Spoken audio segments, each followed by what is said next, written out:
With Pluton being revealed in Wano, a culmination of 850 chapters of suspense has finally been solved, except for one part. What is Pluton? Well, to answer that question, we must dive into the given information of the ancient weapons. So make sure to stick till the end of this video, as the conclusion we came to is the craziest answer for Pluton yet. Alright, now first things first, what information do we already have on Pluton? Well, so far there's two main things regarding Pluton that we need to worry about in this story. One being the poneglyph in Alabasta, and the other being the blueprints that were given to Frankie to protect from the world government. If we take a look at the poneglyph in Alabasta, we know that its job is to reveal the location of Pluton, just like the poneglyph in 𝚲𝚙𝚒𝚝 revealed the location of Poseidon. In chapter 202, we learned that not even all the former kings of Alabasta know the secrets of the poneglyph, but rather only know to protect it. After King Cobra takes Robin to the poneglyph, we see Robin deciphering it and gives the answer to what we assume to know for the past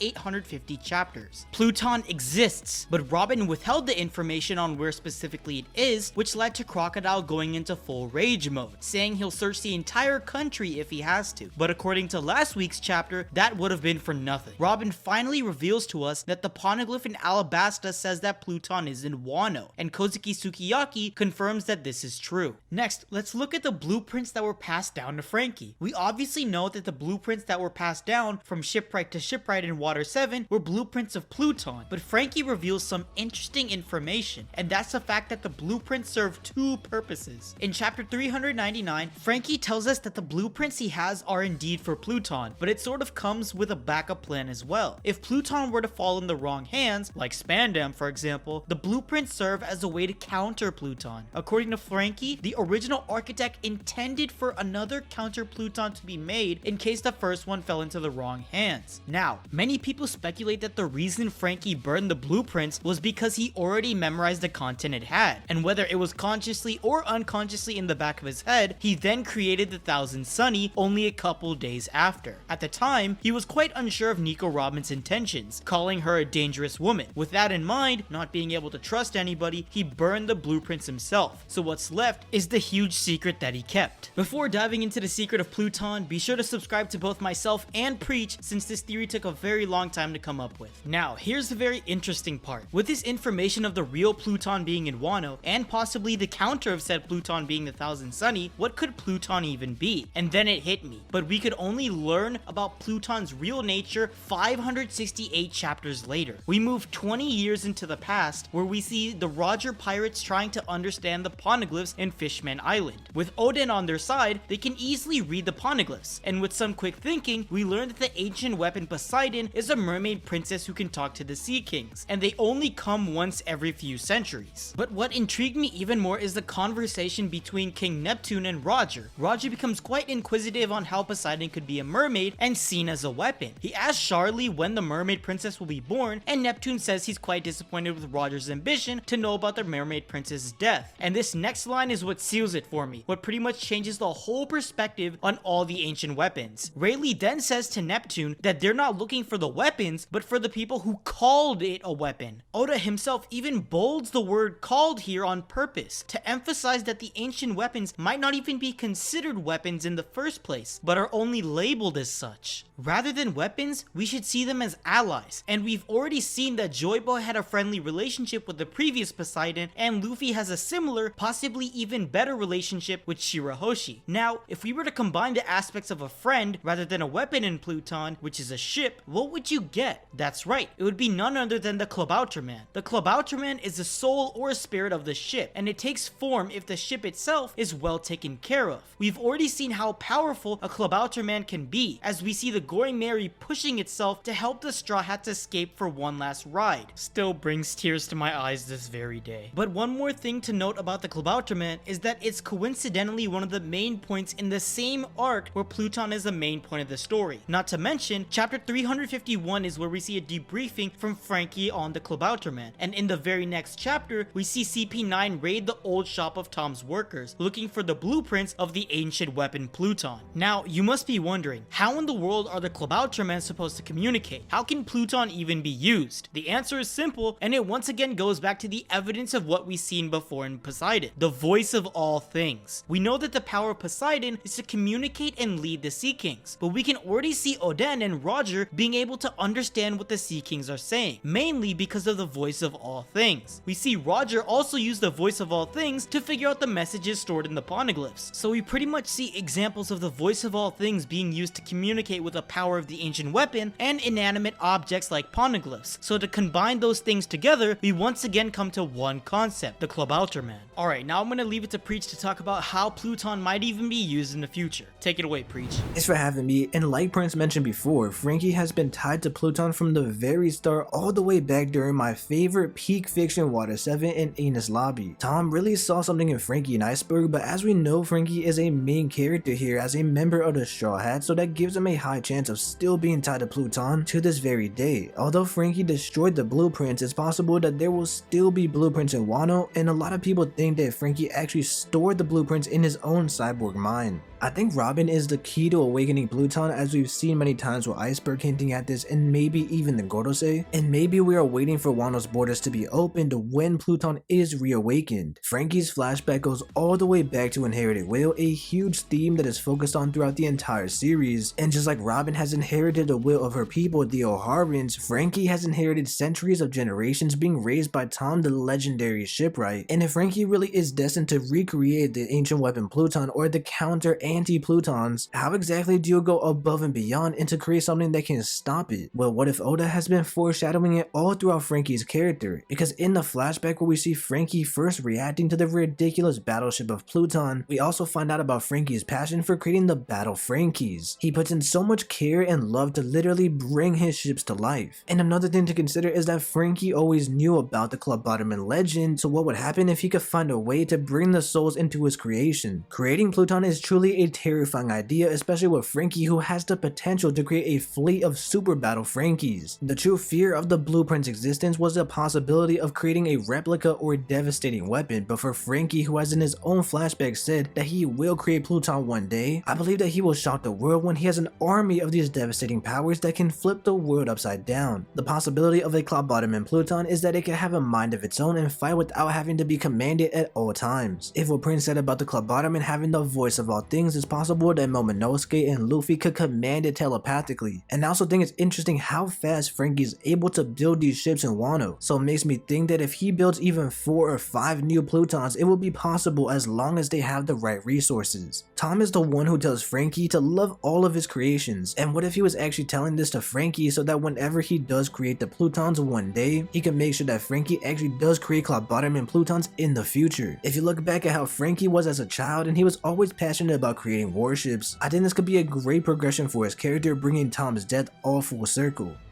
Speaking of progression, this idea that many Plutons will be made by Frankie allows for more people to get connected by the voice of all things. We see Momo and Luffy first being connected to Zunisha with it, but if we can get situations like Usopp connecting with the Going Merry towards the endgame of One Piece, the voice of all things will be able to guide everyone and unify them against one enemy. This whole idea of unifying a group of people is seen as a power, as even Mihawk stated it in Marineford. It was the most dangerous power Luffy possessed. This power to connect everything, people, or even quote-unquote weapons, can dramatically change the whole world. Thank you so much for watching this video, and if you are new to the channel, please do subscribe. Also, although a decent amount of you may already know Preach, if you haven't already subscribed to him, go ahead and subscribe. Hope you guys have an amazing day, and as always, take care.